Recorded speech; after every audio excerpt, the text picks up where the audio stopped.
43 அதிகாரம். எரேமியா சகல ஜனங்களுக்கும் அவர்களுடைய தேவனாகிய கர்த்தர் தன்னை கொண்டு அவர்களுக்கு சொல்லி அனுப்பின எல்லா வார்த்தைகளையும் சொன்னான். அவர்களுடைய தேவனாகிய கர்த்தருடைய எல்லா வார்த்தைகளையும் அவன் அவர்களுக்கு சொல்லி முடித்த பின்பு, ஓசாயாவின் குமாரனாகிய அசரியாவும் கரேயாவின் குமாரனாகிய யோகனானும் அகங்காரிகளான எல்லா மனுஷரும் எரேமியாவை நோக்கி, நீ பொய் சொல்லுகிறாய், எகிப்திலே தங்கும்படிக்கு அங்கே போகாதிருங்கள் என்று சொல்ல எங்கள் தேவனாகிய கர்த்தர் உன்னை எங்களிடத்துக்கு அனுப்பவில்லை. கல்தேயர் எங்களை கொன்று போடவும் எங்களை பாபிலோனுக்கு சிறைகளாக கொண்டு போகவும் எங்களை அவர்கள் கையில் ஒப்புக் கொடுக்கும்படி நேரியாவின் குமாரனாகிய பாருக்கு தானே உன்னை எங்களுக்கு விரோதமாக ஏவினான் என்றார்கள்.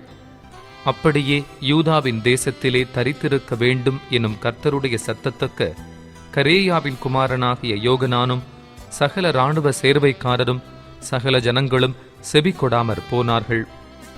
யூதா தேசத்தில் தங்கியிருப்பதற்கு தாங்கள் துரத்துண்டிருந்த சகல ஜாதிகளிடத்திலுமிருந்து திரும்பி வந்த மீதியான யூதரெல்லாரையும், புருஷரையும் ஸ்திரீகளையும் குழந்தைகளையும் ராஜாவின் குமாரத்திகளையும் காவற் சேனாதிபதியாகிய நேபுசராதான் சாப்பானின் குமாரனாகிய அகிக்காமின் மகனான கெதலியாவினிடத்தில் விட்டு போன சகல ஆத்துமாக்களையும் தீர்க்கதரிசியாகிய எரேமியாவையும் நேரியாவின் குமாரனாகிய பாருக்கையும் கரேயாவின் குமாரனாகிய யோகனானும் சகல இராணுவ சேர்வைக்காரரும் கூட்டிக் கொண்டு கர்த்தருடைய சத்தத்துக்கு செவி கொடாதபடியினாலே எகிப்து தேசத்துக்கு போக எத்தனித்து அதிலுள்ள தக்பானேஸ் மட்டும் போய் சேர்ந்தார்கள்.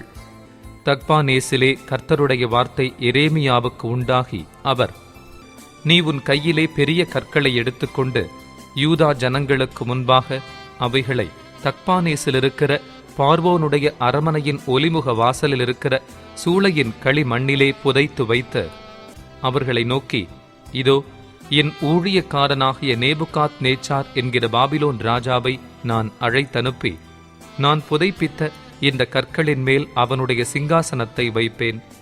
அவன் தன் ராஜகூடாரத்தை அவைகளின் மேல் விரிப்பான். அவன் வந்து எகிப்து தேசத்தை அழிப்பான். சாவுக்கு ஏதுவானவன் சாவுக்கும், சிறையிருப்புக்கு ஏதுவானவன் சிறையிருப்புக்கும், பட்டயத்துக்கு ஏதுவானவன் பட்டயத்துக்கும் உள்ளாவான். எகிப்தின் தேவர்களுடைய கோவில்களில் அக்கினியை கொளுத்துவேன். அவன் அவைகளை சுட்டெரித்து அவைகளை சிறைப்பிடித்து போய் ஒரு மேய்ப்பன் தன் கம்பளியை போர்த்து கொள்ளுமா போல் எகிப்து தேசத்தை போர்த்து கொண்டு அவ்விடத்திலிருந்து சுகமாய் புறப்பட்டு போவான். அவன் எகிப்து தேசத்தில் இருக்கிற பெத்ஷிமேசின் சிலைகளை உடைத்து எகிப்தின் தேவர்களுடைய கோவில்களை அக்கினியால் சுட்டு போடுவான் என்று இஸ்ரவேலின் தேவனாகிய சேனைகளின் கர்த்தர் சொல்லுகிறார் என்று சொல் என்றார். 44 அதிகாரம். எகிப்து தேசத்தில் குடியேறி மிக்தோலிலும் தக்பானேசிலும் நோப்பிலும் பத்ரோஸ் சீமையிலும் வாசமான எல்லா யூதரையும் குறித்து எரேமியாவுக்கு உண்டான வசனம். இஸ்ரவேலின் தேவனாகிய சேனைகளின் கர்த்தர் சொல்லுகிறது என்னவென்றால், நான் எருசலேமின் மேலும் யூதாவின் சகல பட்டணங்களின் மேலும் வரப்பண்ணின தீங்கையெல்லாம் நீங்கள் கண்டீர்கள். இதோ அவர்களும் நீங்களும் உங்கள் பிதாக்களும் அறியாத தேவர்களுக்கு தூபங்காட்டவும் ஆராதனை செய்யவும் போய் எனக்கு கோபமூட்டும்படிக்குச் செய்த அவர்களுடைய பொல்லாப்பின் நிமித்தம் அவைகள் இந்நாளில் பாழாய் கிடக்கிறது, அவைகளில் குடியில்லை. நான் வெறுக்கிற இந்த அருவருப்பான காரியத்தை செய்யாதிருங்களென்று தீர்க்க தரிசிகளாகிய என் ஊழியக்காரரை கொண்டு உங்களுக்கு ஏற்கனவே சொல்லி அனுப்பிக் கொண்டிருந்தேன். ஆனாலும் அவர்கள் அந்நிய தேவர்களுக்கு தூபம் காட்டாதபடிக்கு என் சொல்லை கேளாமலும் பொல்லாப்பை விட்டு திரும்புவதற்கு செவியை சாய்க்காமலும் போனார்கள். ஆகையால் என் உக்கிரமும் என் கோபமும் மூண்டு யூதாவின் பட்டணங்களிலும் எருசலேமின் வீதிகளிலும் பற்றி எரிந்தது. அவைகள் இந்நாளில் இருக்கிறபடி வனாந்தரமும் பாழுமாய்ப் போயிற்று. இப்போதும் இஸ்ரவேலின் தேவனும் சேனைகளின் தேவனுமாகிய கர்த்தர் சொல்லுகிறது என்னவென்றால், நீங்கள் யூதாவில் ஒருவரையும் உங்களுக்கு மீதியாக வைக்காமல் உங்களில் புருஷனையும் ஸ்திரீயையும் பிள்ளையையும் பால் குடிக்கிற குழந்தையையும் வேறற்று போகப் பண்ணும்படிக்கு உங்கள் கைகளின் கிரியைகளாலே எனக்கு கோபமூட்டுகிற பெரிய பொல்லாப்பை உங்கள் ஆத்துமாக்களுக்கு விரோதமாகச் செய்து உங்களை வேரற்று போக பண்ணுவதற்காகவும் நீங்கள் பூமியின் சகல ஜாதிகளுக்குள்ளும் சாபமும் நிந்தையுமாயிருப்பதற்காகவும் நீங்கள் தங்கியிருக்க வந்த எகிப்து தேசத்திலே அந்நிய தேவர்களுக்கு தூபம் காட்டுவானேன்? யூதா தேசத்திலும் எருசலேமின் வீதிகளிலும் உங்கள் பிதாக்கள் செய்த பொல்லாப்புகளையும் யூதாவின் ராஜாக்கள் செய்த பொல்லாப்புகளையும் அவர்கள் ஸ்திரீகள் செய்த பொல்லாப்புகளையும் நீங்கள் செய்த பொல்லாப்புகளையும் உங்கள் ஸ்திரீகள் செய்த பொல்லாப்புகளையும் மறந்து போனீர்களோ? அவர்கள் இந்நாள் மட்டும் மன நொறுங்குண்டதுமில்லை, அவர்கள் பயப்படுகிறதுமில்லை. நான் உங்கள் முன்பாகவும் உங்கள் பிதாக்கள் முன்பாகவும் வைத்த என் வேதத்தின்படியும் என் கட்டளைகளின்படியும் நடக்கிறதுமில்லை. ஆகையால் இஸ்ரவேலின் தேவனாகிய சேனைகளின் கர்த்தர் சொல்லுகிறது என்னவென்றால், இதோ நான் உங்களுக்கு தீங்குண்டாகவும் யூதாவனைத்தையும் சங்கரிக்கத்தக்கதாகவும் என் முகத்தை உங்களுக்கு விரோதமாக திருப்பி எகிப்து தேசத்திலே தங்கும்படிக்கு வர தங்கள் முகங்களை திருப்பின மீதியான யூதரை வாரிக்கொள்ளுவேன். அவர்கள் அனைவரும் எகிப்து தேசத்திலே நிர்மூலமாவார்கள். அவர்கள் சிறியவன் முதல் பெரியவன் வரைக்கும் பட்டயத்துக்கு இரையாகி பஞ்சத்தாலும் நிர்மூலமாவார்கள். அவர்கள் பட்டயத்தாலும் பஞ்சத்தாலும் செத்து சாபமும் பாழும் பழிப்பும் நிந்தையுமாவார்கள். நான் எருசலேமை தண்டித்தபடி எகிப்து தேசத்தில் குடியிருக்கிறவர்களையும் பட்டயத்தாலும் பஞ்சத்தாலும் கொள்ளை நோயாலும் தண்டிப்பேன். எகிப்து தேசத்திலே தங்கவும் மறுபடியும் தங்கள் ஆத்துமா வாஞ்சித்திருக்கிற யூதா தேசத்திலே குடியேறுவதற்கு அங்கே திரும்பி போகவும் வேண்டுமென்று இங்கே வந்த மீதியான யூதரிலே மீதியாயிருக்கிறவர்களும் தப்புகிறவர்களும் இல்லை. தப்பிப் போகிறவர்களாகிய மற்றவர்களேயொழிய அவர்களில் ஒருவரும் அங்கே திரும்புவதில்லை என்றார் என்று சொன்னான்.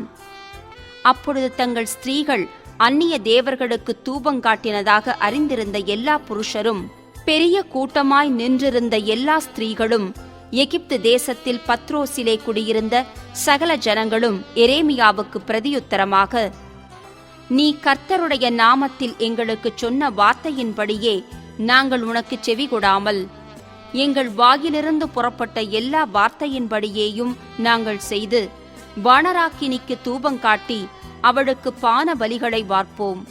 நாங்களும் எங்கள் பிதாக்களும் எங்கள் ராஜாக்களும் எங்கள் பிரபுக்களும் யூதா பட்டணங்களிலும் எருசலேமின் வீதிகளிலும் செய்தது போலவே செய்வோம்.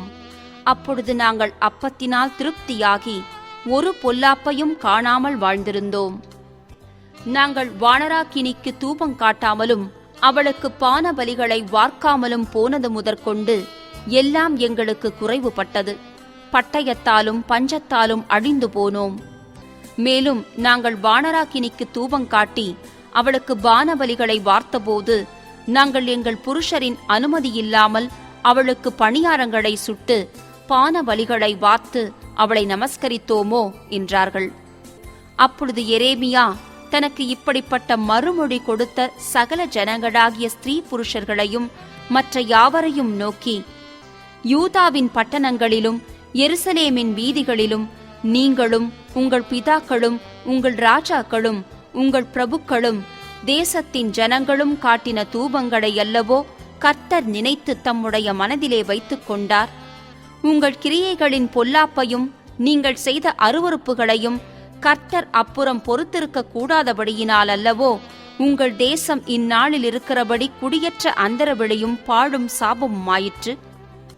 நீங்கள் தூபங்காட்டி கர்த்தருக்கு விரோதமாக பாவம் செய்து கர்த்தருடைய சத்தத்துக்கு செவிகொடாமலும் அவருடைய வேதத்துக்கும் அவருடைய கட்டளைகளுக்கும் அவருடைய சாட்சிகளுக்கும் இணங்கி நடவாமலும் போனபடியினாலே இந்நாளில் இருக்கிறபடி இந்த தீங்கு உங்களுக்கு நேரிட்டது என்றான். பின்னும் எரேமியா சகல ஜனங்களையும் சகல ஸ்திரீகளையும் நோக்கி, எகிப்து தேசத்தில் இருக்கிற யூதராகிய நீங்கள் எல்லாரும் கர்த்தருடைய வார்த்தையை கேளுங்கள். இஸ்ரவேலின் தேவனாகிய சேனைகளின் கர்த்தர் சொல்லுகிறது என்னவென்றால், வானராக்கினிக்கு தூபங்காட்டவும் அவளுக்கு பான பலிகளை வார்க்கவும் நாங்கள் நேர்ந்து கொண்ட பொருத்தனைகளை எவ்விதத்திலும் செலுத்துவோம் என்று நீங்களும் உங்கள் ஸ்திரீகளும் உங்கள் வாயினாலே சொல்லி உங்கள் கைகளினாலே நிறைவேற்றினீர்கள். நீங்கள் உங்கள் பொருத்தனைகளை ஸ்திரப்படுத்தினது மெய்யே, அவைகளை செலுத்தினதும் மெய்யே. ஆகையால் எகிப்து தேசத்தில் குடியிருக்கிற யூதா ஜனங்களாகிய நீங்கள் எல்லாரும் கர்த்தருடைய வார்த்தையை கேளுங்கள். இதோ, கர்த்தராகிய ஆண்டவருடைய ஜீவனாணை என்று எகிப்து தேசமெங்கும் ஒரு யூதா மனுஷன் வாயினாலும் இனி என் நாமம் வழங்கப்படுவதில்லை என்று நான் என் மகத்தான நாமத்தை கொண்டு ஆணையிடுகிறேன் என்று கர்த்தர் சொல்லுகிறார். இதோ, நான் அவர்கள் மேல் நன்மைக்கல்ல தீமைக்கே ஜாக்கிரதையாயிருப்பேன். எகிப்து தேசத்திலிருக்கிற யூதா மனுஷர் எல்லாரும் ஒழிந்து தீருமளவும் பட்டயத்தாலும் பஞ்சத்தாலும் சங்காரமாவார்கள். ஆனாலும் பட்டயத்துக்கு தப்புகிறவர்கள் எகிப்து தேசத்திலிருந்து யூதா தேசத்துக்கு கொஞ்சம் பேராய் திரும்புவார்கள். அப்படியே எகிப்து தேசத்திலே தங்கியிருக்க வந்த யூதாவில் மீதியான அனைவரும் அக்காலத்திலே தங்களுடைய வார்த்தையோ என் வார்த்தையோ யாருடைய வார்த்தை மெய்ப்படும் என்று அறிவார்கள். நான் இவ்விடத்தில் உங்களை தண்டிப்பேன் என்று உங்களுக்கு விரோதமாய்ச் சொன்ன என் வார்த்தைகள் மெய்ப்படும் என்று நீங்கள் அறிவதற்கு உங்களுக்கு இதுவே அடையாளம் என்று கர்த்தர் சொல்லுகிறார். இதோ, நான் யூதாவின் ராஜாவாகிய சிதேக்கியாவை அவனுடைய சத்துருவும் அவன் பிராணனை வாங்கத் தேடினவனுமாகிய நேபுகாத் நேச்சார் என்னும் பாபிலோன் ராஜாவின் கையில் ஒப்புக் கொடுத்தது போல நான் பார்வோன் ஒப்பிரா என்னும் எகிப்தின் ராஜாவையும் அவனுடைய சத்துருக்களின் கையிலும் அவன் பிராணனை வாங்கத் தேடுகிறவர்களின் கையிலும் ஒப்புக் கொடுப்பேன் என்று கர்த்தர் சொல்லுகிறார் என்றான். 45 அதிகாரம். யோசியாவின் குமாரனாகிய யோயாக்கீம் எனும் யூதா ராஜாவின் 4ஆம் வருஷத்திலே நேரியாவின் குமாரனாகிய பாரூக் இந்த வசனங்களை எரேமியாவின் வாய் சொல்ல ஒரு புஸ்தகத்தில் எழுதுகையில், எரேமியா தீர்க்கதரிசி அவனிடத்தில் பேசி, பாருக்கே, உன்னை குறித்து இஸ்ரவேலின் தேவனாகிய கர்த்தர் சொல்லுகிறது என்னவென்றால், நீ இப்பொழுது எனக்கு ஐயோ, கர்த்தர் என் நோவை சஞ்சலத்தால் வர்த்திக்க பண்ணினார், என் தவிப்பினால் இளைத்தேன், இளைப்பாறுதலை காணாதே போனேன் என்று சொன்னாய் என்கிறார். இதோ, நான் கட்டினதையே நான் இடிக்கிறேன், நான் நாட்டினதையே நான் பிடுங்குகிறேன். இந்த முழு தேசத்துக்கும் இப்படியே நடக்கும். நீ உனக்கு பெரிய காரியங்களை தேடுகிறாயோ? தேடாதே. இதோ, மாம்சமான யாவர் மேலும் தீங்கை வரப்பண்ணுகிறேன் என்று கர்த்தர் சொல்லுகிறார்.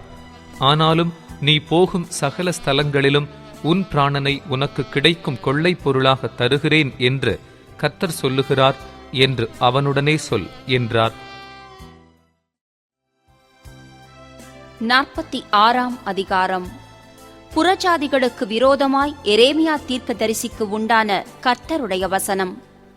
எகிப்தை குறித்தும் ஐப்பிராத்து நதியண்டையில் கர்கேமிசிலே இருந்ததும் பாபிலோன் ராஜாவாகிய நேபுகாத் நேச்சார் யோசியாவின் குமாரனாகிய யோயாக்கீம் என்னும் யூதா ராஜாவின் 4ஆம் வருஷத்திலே முறிய அடித்ததுமான பார்வோன் நேகோ என்னப்பட்ட எகிப்து ராஜாவின் இராணுவத்தை குறித்தும் அவர் சொல்லுகிறது என்னவென்றால், கேடகங்களையும் பரிசைகளையும் ஆயத்தம் பண்ணி யுத்தத்துக்கு வாருங்கள். குதிரை வீரரே, குதிரைகளின் மேல் சேனங்களை வைத்து ஏறி தலைச்சீராயை அணிந்து கொண்டு நில்லுங்கள். ஈட்டிகளை துலக்கி கவசங்களை தரித்துக் கொள்ளுங்கள். அவர்கள் கலங்கி பின்வாங்குகிறதை நான் காண்கிறதென்ன? சுற்றிலும் உண்டான பயங்கரத்தின் நிமித்தம் அவர்களுடைய பராக்கிரமசாலிகள் முறியுண்டு திரும்பி பாராமல் ஓட்டமாய் ஓடிப்போகிறார்கள் என்று கர்த்தர் சொல்லுகிறார். வேகமாய் ஓடுகிறவன் ஓடிப்போக வேண்டாம், பராக்கிரமசாலி தப்பிப்போக வேண்டாம். வடக்கே ஐப்பிராத்து நதியண்டையிலே அவர்கள் இடறி விழுவார்கள். பிரவாகம் போல் புரண்டு வருகிற இவன் யார்? அலைகள் மோதியடிக்கிற நதிகள் போல் எழும்பி வருகிற இவன் யார்? எகிப்தியனே, பிரவாகத்தைப் போல் புரண்டு வருகிறான். அவனே அலைகள் மோதியடிக்கிற நதிகள் போல எழும்பி வருகிறான். நான் போய் தேசத்தை மூடி நகரத்தையும் அதில் குடியிருக்கிறவர்களையும் அழிப்பேன் என்றான். குதிரைகளே, போய் ஏறுங்கள். இரதங்களே, கடகட என்று ஓடுங்கள். பராக்கிரமசாலிகளும் கேடகம் பிடிக்கிற எத்தியோப்பியரும் பூத்தியரும் வில்லை பிடித்து நாணேற்றுகிற லீத்தியரும் புறப்பட கடவர்கள். ஆனாலும் இது சேனைகளின் கர்த்தராகிய ஆண்டவரின் நாளும் அவர் தம்முடைய சத்துருக்களுக்கு நீதியை சரிக்கட்டுகிற நாளுமாயிருக்கிறது. ஆகையால் பட்டயம் பட்சித்து திருப்தியாகி வெறித்திருக்கும். வடதேசத்தில் ஐப்பிராத்து நதியண்டையிலே சேனைகளின் கர்த்தராகிய ஆண்டவருக்கு ஒரு யாகமும் உண்டு. எகிப்தின் குமாரத்தியாகிய கன்னிகையே, நீ கீலேயாத்துக்குப் போய் பிசின்தைலம் வாங்கு. திரளான அவிழ்தங்களை நீ கூட்டுகிறது விருதா, உனக்கு ஆரோக்கியம் உண்டாகாது. ஜாதிகள் உன் லஜ்ஜையை கேள்விப்பட்டார்கள், உன் கூக்குரலால் தேசம் நிறைந்தது.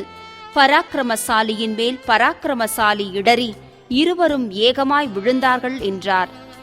எகிப்து தேசத்தை அழிக்க பாபிலோன் ராஜாவாகிய நேபுகாத் நேச்சார் வருவான் என்பதை குறித்து எரேமியா தீர்க்கதரிசியினிடத்தில் கர்த்தர் சொன்ன வசனம்.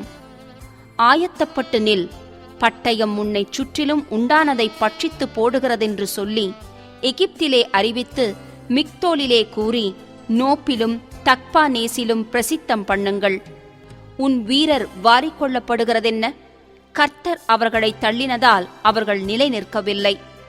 அநேகரை இடற பண்ணுகிறார், அவனவன் தனக்கடுத்தவன் மேல் விழுகிறான். அவர்கள் எழுந்திருங்கள், கொல்லுகிற பட்டயத்துக்கு தப்ப நமது ஜனத்தண்டைக்கும் நாம் பிறந்த தேசத்துக்கும் திரும்பி போவோம் என்கிறார்கள். எகிப்தின் ராஜாவாகிய பார்வோன் பாழாக்கப்பட்டான், அவனுக்கு குறித்த காலம் முடிந்ததென்று அங்கே சத்தமிட்டு சொல்லுகிறார்கள். பர்வதங்களில் தாபோரும் சமுத்திரத்தின் அருகே கர்மேலும் இருக்கிற நிச்சயம் போல் அவன் வருவான் என்று சேனைகளின் கர்த்தர் என்னும் நாமமுள்ள ராஜா தம்முடைய ஜீவனை கொண்டு சொல்லுகிறார். எகிப்து தேசவாசியாகிய குமாரத்தியே, சிறையிருப்புக்கு போகும் பிரயாண சாமான்களை ஆயத்தப்படுத்து. நோப் பாழாகும், அது குடியில்லாமல் சுட்டெரிக்கப்பட்டு கிடக்கும். எகிப்து மகா நேர்த்தியான கடாரி, அடிக்கிறவன் வடக்கே இருந்து வருகிறான். அதன் நடுவில் இருக்கிற அதன் கூலிப்படைகள் கொழுத்த காளைகள் போலிருக்கிறார்கள். இவர்களும் நிற்காமல் திரும்பிக் கொண்டு ஏகமாய் ஓடிப்போவார்கள். அவர்கள் விசாரிக்கப்படுகிற அவர்களுடைய ஆபத்து நாள் அவர்கள் மேல் வந்தது. அவன் பாம்பைப் போல் சீறி வருவான், இராணுவ பலத்தோடே நடந்து காடு வெட்டிகளைப் போல் கோடரிகளோடு அதின்மேல் வருவார்கள். எண்ணப்படாத மரங்களாயிருந்தாலும் அந்த காட்டை வெட்டுவார்கள் என்று கர்த்தர் சொல்லுகிறார். அவர்கள் வெட்டுக்கிளிகளை பார்க்கிலும் அதிகமானவர்கள், அவர்களுக்கு தொகையில்லை. எகிப்தின் குமாரத்தி கலங்குவாள், வடதிசை ஜனத்தின் கையில் ஒப்புக் கொடுக்கப்படுவாள். இஸ்ரவேலின் தேவனாகிய சேனைகளின் கர்த்தர் சொல்லுகிறது என்னவென்றால், இதோ நான் நோ என்னும் பட்டணத்திலுள்ள திரளான ஜனங்களையும் பார்வோனையும் எகிப்தையும் அதன் தேவர்களையும் அதன் ராஜாக்களையும் பார்வோனையும் அவனை நம்பியிருக்கிறவர்களையும் விசாரித்து அவர்கள் பிராணனை வாங்க தேடுகிறவர்களின் கையிலும் பாபிலோன் ராஜாவாகிய நேபுகாத் நேச்சாரின் கையிலும் அவனுடைய சேவகரின் கையிலும் அவர்களை ஒப்புக் கொடுப்பேன். அதற்கு பின்பு அது பூர்வ காலத்தில் இருந்தது போல் குடியேற்றப்படும் என்று கர்த்தர் சொல்லுகிறார். என் தாசனாகிய யாக்கோபே, நீ பயப்படாதே. இஸ்ரவேலே, நீ கலங்காதே. இதோ நான் உன்னை தூரத்திலும் உன் சந்ததியை அவர்கள் சிறையிருப்பின் தேசத்திலுமிருந்து விடுவித்து ரட்சிப்பேன். அப்பொழுது யாக்கோபு திரும்பி வந்து அமைதியோடும் சாங்கோபாங்கத்தோடும் இருப்பான். அவனை தத்தளிக்க பண்ணுவார் இல்லை. என் தாசனாகிய யாக்கோபே, நீ பயப்படாதே என்று கர்த்தர் சொல்லுகிறார். நான் உன்னுடனே இருக்கிறேன். உன்னை துரத்திவிட்ட எல்லா ஜாதிகளையும் நான் நிர்மூலமாக்குவேன். உன்னையோ நான் நிர்மூலமாக்காமல் உன்னை மட்டாய் தண்டிப்பேன். ஆனாலும் உன்னை நான் குற்றமில்லாமல் நீங்களாக விடுவதில்லை என்கிறார். 47ஆம் அதிகாரம். பார்வோன் காத்சாவை அழிக்கும் முன்னே பெலிஸ்தருக்கு விரோதமாய் தீர்க்கதரிசியாகிய எரேமியாவுக்கு உண்டான கர்த்தருடைய வசனம். கர்த்தர் சொல்லுகிறது என்னவென்றால், இதோ வடக்கே இருந்து ஜலம் பொங்கி பிரவாகமாகி தேசத்தின் மேலும் அதிலுள்ள எல்லாவற்றின் மேலும் நகரத்தின் மேலும் அதில் குடியிருக்கிறவர்களின் மேலும் புரண்டு ஓடும். அப்பொழுது மனுஷர் கூக்குரலிட்டு தேசத்தின் குடிகள் எல்லாரும் அலறுவார்கள். அவர்களுடைய பலத்த குதிரைகளுடைய குளம்புகளின் சத்தத்தையும் அவர்களுடைய ரதங்களின் கடகடப்பையும் அவர்களுடைய உருளைகளின் இரைச்சலையும் கேட்டு தகப்பன்மார் தங்கள் கை அயர்ந்து போனதினால் தங்கள் பிள்ளைகளையும் நோக்கி பாராதிருப்பார்கள். பெலிஸ்தரையெல்லாம் பாழாக்கவும் தீருவுக்கும் சீதோனுக்கும் மீதியான சகாயரையெல்லாம் சங்காரம் பண்ணவும் வருகிற நாளிலே இப்படியாகும். கப்தோர் எனும் கடற்கரையான தேசத்தாரில் மீதியாகிய பெலிஸ்தரையும் கர்த்தர் பாழாக்குவார். காத்சா மொட்டையடிக்கப்படும். அவர்களுடைய பள்ளத்தாக்கிலே மீதியாகிய அஸ்கலோன் சங்காரமாகும். நீ எந்த மட்டும்தான் உன்னை கீறிக்கொள்ளுவாய்? ஆ, கர்த்தரின் பட்டயமே, எந்த மட்டும் அமராதிருப்பாய்? உன் உரைக்குள் திரும்பி வந்து ஓய்ந்து அமர்ந்திரு. அது எப்படி அமர்ந்திருக்கும்? அஸ்கலோனுக்கு விரோதமாகவும் கடல்துறை தேசத்துக்கு விரோதமாகவும் கர்த்தர் அதற்கு கட்டளை கொடுத்து அவ்விடங்களுக்கென்று அதை குறித்தாரே.